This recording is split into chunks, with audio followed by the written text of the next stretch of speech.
What's going on, guys? Thanks for being with me as we review another episode of Star Wars Clone Wars Season 7.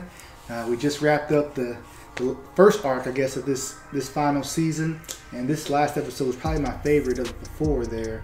I did not make a review on the last one. Again, I knew that this one was coming and it was going to kind of carry over, so I didn't want to make a review on it. It wasn't really too much to talk about. I mean, the mission was successful. They save Echo. We're left with a little bit of a cliffhanger where we're not sure if what Echo's thinking. You know, he's been with the Separatists for a long time, and he kind of questioning himself. Like, does he belong here? Like, you know, what's his place amongst his brothers? You know, that he used to battle with for so long. And that kind of picks up right where this episode picks up right where that left off, where the Bad Batch are questioning, like, can we even trust Echo? You know, they're trying to come up with a battle plan on how they're going to take out the Separatist ship, and, you know, Echo comes in and is like, hey, I got what you guys need. You know, I know everything about what's going on over there. And they're kind of hesitant if they should trust them, and obviously they end up doing that. Rex and Anakin give him, you know, his approval, and Mace as well. So they end up going through, but throughout the entire episode, that kind of thought of maybe Echo is something wrong with them, or do his loyalties lie, that kind of plays throughout the entire episode in a good way. I think that's part of the reason why I liked it so much. It kept me on my feet, just wondering every little decision that was going on. Was it the right decision? Was he hiding something? You know, so that was probably the best part of the episode for me. Not too far behind that though was just, it looked great again. I say it in every review, but it looks spectacular. There's a shot of Mace Windu and Obi-Wan flying, jumping down this building like with glass. Like, I've never seen anything like it in Star Wars. But it was a great entrance, you know. And then Mace and Obi-Wan proceed to battle against the droids with the clones. I mean, it's all part of the plan. But again, we get to the moments where they're going to need Echo to come through and get some things in motion, give them some information they wouldn't have had, and each and every time they're kind of like, oh, what side is he on? Like, can you trust him? So that was all great stuff. Next, I wanted to just kind of talk about Anakin here, because we get a great scene with him, and they've done this in Clone Wars in the previous seasons, where you kind of get to see that he doesn't always abide by the rules of the Jedi. He definitely will be more aggressive and will take somebody out if he feels he needs to. So there's a point where they need one last code number to disarm the bomb, and the captain of the ship's like, forget his name, I'll put it up there when I figure it out, but he's like, you know, you're not gonna kill me if I don't give it to you. Like, that's not part of your code. And Anakin just slashes up his arm, cuts his arm off, eventually gets the code, and then, I mean, maybe not foolish, but he tries to sneak attack Anakin, and Anakin just stabs him right in the chest, takes him out. Great scene, great to see Anakin. Again, this is what I love about Clone Wars and compared to Resistance. I brought it up before, but I have a video where I kind of go in on my problems with Resistance, but just dealing with characters that we know, like characters that we built up so much time with, and we just want to see their story, even if it's not, you know, anything like consequential to like what we see in the movies. I still want to see Anakin take somebody out, you know.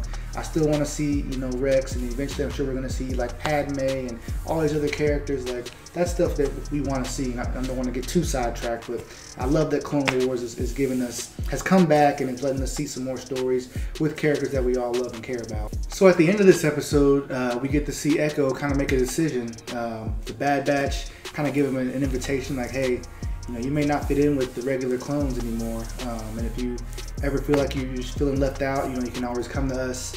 After that, he talks to Rex, and Rex kind of gives him that same nod of approval, like, you know, if that's what you feel is for you, go ahead and do that. And I thought it was a great message in a way to end off this arc, to see Echo at the end go with the Bad Batch. You know, from at the beginning, the Bad Batch they hated the Regs, like they were so different, and to see Echo kind of come and go through his traumatic experience and be like, you know, I don't even think they're going to accept me. And it kind of plays in some of the things we see in Star Wars, where, like the Jedi, for instance, you know, if a Jedi were to have some experience where they were just to be changed, you know, whether, you know, with their thought process or something, there's a chance the Jedi Order, you know, wouldn't want them back. Like, you're too different. That's not in our code. And they would have kicked them out. To see kind of Echo kind of realized, obviously the clones are not the Jedi, but to see, you know, it's not gonna be the same. Things are never gonna be the same as they were when we were just going on battles together as brothers. So he ends up going with the Bad Batch, and I don't know if that's going to be the end of the Bad Batch. I know from the moment they were introduced, I kind of wanted to know their fate, you know, in the Star Wars story. When do they perish? Are they a part of Order 66? Like, what does the Emperor have planned for them? Do they take on a new face? Like, do they put on like some kind of stormtrooper armor and just become like elite stormtroopers or something? I mean, I really don't know. So now there's 5 of them, so I'll be interested to see what ends up developing with that and him, and then ultimately what ends up coming for the rest of this season. I think this first arc, I mentioned it in the first episode, they're really just continuing as if this thing never stopped. This was not an arc that was like, oh, we've been thinking about giving this story, like, we really need the Star Wars fans to see this story because it ties so many things together. No, this is more of, we're going to continue Clone Wars Season 7, and this is just like a continuation of the stories we've been telling. I would imagine that as we keep going and we get the things from Mandalore, we know we're going to see characters like Darth Maul and Ahsoka. That's when we're kind of going to get some more just things, the nitty-gritty, if you will. You know, get into the nitty-gritty of the Star Wars story. And I'm excited for all that. Again, this was I really like this first season, or first arc, kind of easing into what's to come. I don't know, I haven't checked exactly what's to come next, but I will be reviewing it. I'll be right here with you guys. Appreciate you guys watching this.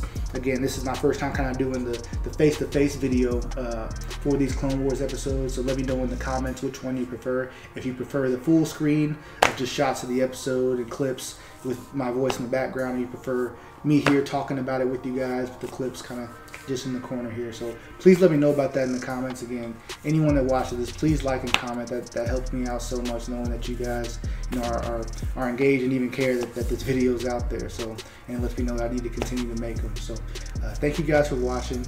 I do hope to get some more content on this channel, Star Wars related and others as well, since things are kind of slowed down here other than Clone Wars. So, you know, I'm going to come up with creative ideas and things to talk about. So also in the comments, let me know if you guys have any ideas there or things I haven't touched on. Again, there's some things about the sequel trilogy, sorry, that I want to get into. And now we finished it, and a lot of good things to say, but a lot of things are, you know, missed opportunities, as we all know. So thank you for watching, and I'll be with you next time.